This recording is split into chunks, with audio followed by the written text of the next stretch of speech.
खबरों के एक्सप्रेस पे से आगे रुक करते हैं सियासी ढाबे का, जहां आज की सबसे दिलचस्प खबर मौजूद है। कांग्रेस नेता राहुल गांधी अमेरिका दौरे पर हैं। यहां उन्होंने कई कार्यक्रमों में हिस्सा लिया और अलग अलग मुद्दों पर बातचीत की और चर्चा के दौरान एक बार फिर प्रधानमंत्री मोदी पर निशाना साधा। उन्होंने बीजेपी और संघ को भी कटघरे में खड़ा किया। राहुल गांधी ने कहा कि आरएसएस को लगता है कि भारत एक विचार पर है बना हुआ, लेकिन मुझे लगता है कि भारत कई विचारों से मिलकर बना हुआ है। यही नहीं, राहुल गांधी ने यहां तक कह दिया कि हिंदुस्तान में सब कुछ मेड इन चाइना है। अब राहुल के बयान पर देश में सियासी तूफान खड़ा हो गया है। बीजेपी राहुल पर देश को बदनाम करने का आरोप लगा रही है, तो कांग्रेस पूछ रही है कि पीएम मोदी जब पहले की सरकारों पर विदेश में तंज कसते हैं तो क्या वो देश का सम्मान होता है?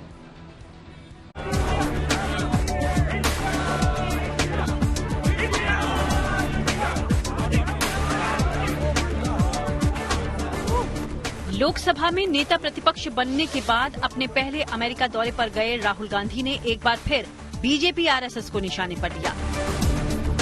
टेक्सास के डलास में प्रवासी भारतीयों को संबोधित करते हुए राहुल गांधी ने कहा कि बीजेपी, आरएसएस और उनकी पार्टी कांग्रेस के बीच विचारधारा का टकराव है। This is part of the ideological fight between the BJP and us, right? The BJP and the RSS believe that women should be restricted to a particular role. They should stay at home. They should cook the food. They should not talk too much, right? And we believe that women should be allowed to aspire to whatever they want to do.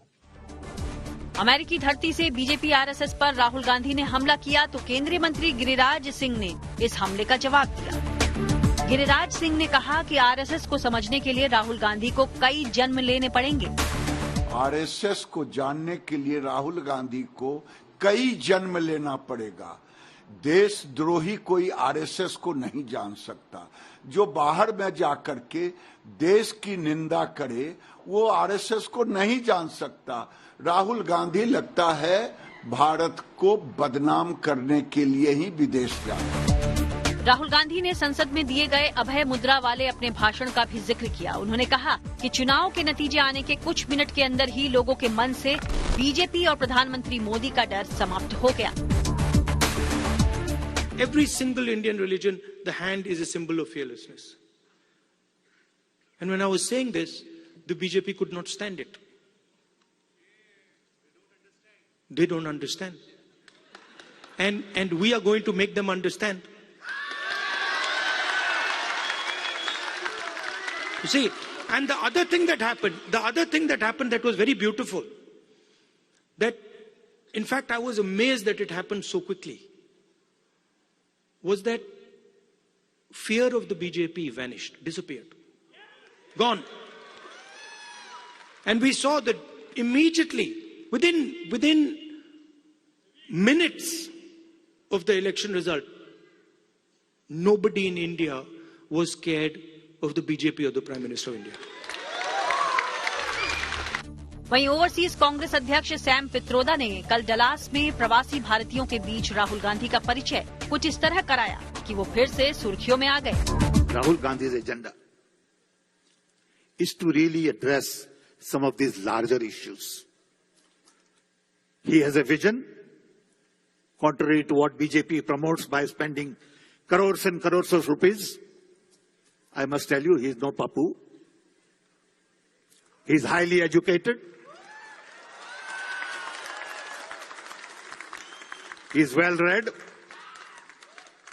He is a strategist with deep thinking on any subject. Pitroda के इस बयान को BJP ने लपक लिया और इस पर सियासत शुरू हो गई। सैम पित्रोदा ने आपको जरूर कहा कि ये पप्पू नहीं है। सैम पित्रोदा वही हैं जो सैम पित्रोदा भारत को क्या कहा था कि ये इधर के लोग अफ्रीकन हैं, इधर के लोग चिंपांजी हैं। वही सैम पित्रोदा हम तो एलओपी समझते हैं, लेकिन जो भारत को गाली विदेश में जाके दे, मेक इन इंडिया को गाली दे, बढ़ते हुए मैन्युफैक्चरिंग को गाली दे, वो देश का दुश्मन होगा। राहुल गांधी अमेरिका में हैं और इधर हिंदुस्तान में उनके बयान को लेकर बीजेपी और कांग्रेस आमने सामने हैं। बीजेपी कह रही है कि राहुल ने विदेशी धरती पर देश का अपमान किया, तो कांग्रेस आरोप लगा रही है कि प्रधानमंत्री मोदी पिछली सरकारों को कोसते हैं, तो क्या देश का सम्मान होता है? राहुल गांधी जी नेता प्रतिपक्ष हैं और प्रतिपक्ष का नेता भी देश के लिए जवाबदेह होता है, और देश के बाहर जाकर देश की छवि खराब करना ये देशद्रोह जैसा अपराध है। कोई देशभक्त ऐसा नहीं कर सकता।